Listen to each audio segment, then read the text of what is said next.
Hello, it's the Bacon Shake again. I'm back for another video. This one is about the regressive left and history.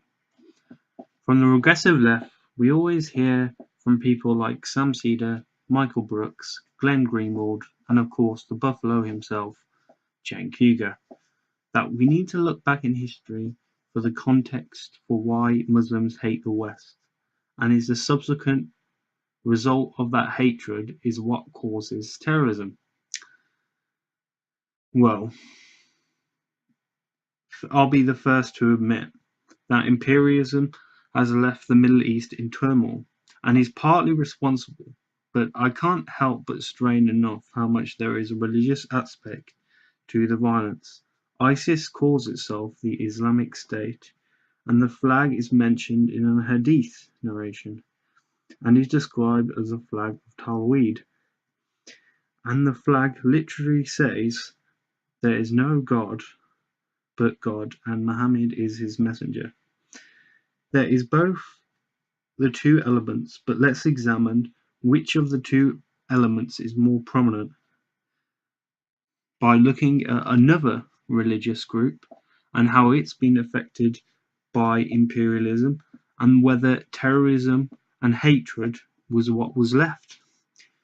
There's a perfect example to illustrate this is the Sikhs. The Sikhs were affected massively by imperialism, in particular the British Empire.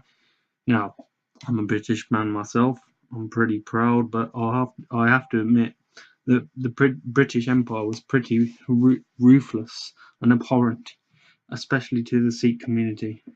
The atrocities include breaking peace treaties to invade Sikh land, helping the Indian government invade the Golden Temple, which is the equivalent of Mecca for Sikhs, trying to change the religion to suit the needs of the British Empire, etc., etc. It goes on. But wait, you ask, where is the Sikh terrorism? In fact, Sikhs in the UK make up about 2% of the population.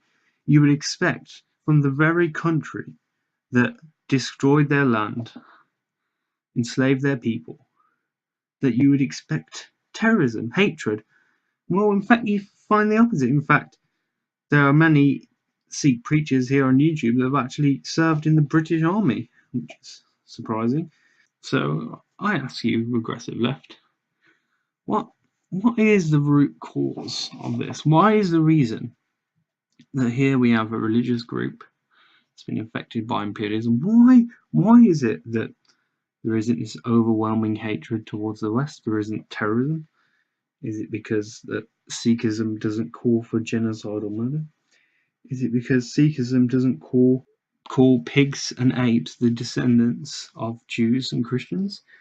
Is it because Sikhism doesn't call for the submission and oppression of the whole planet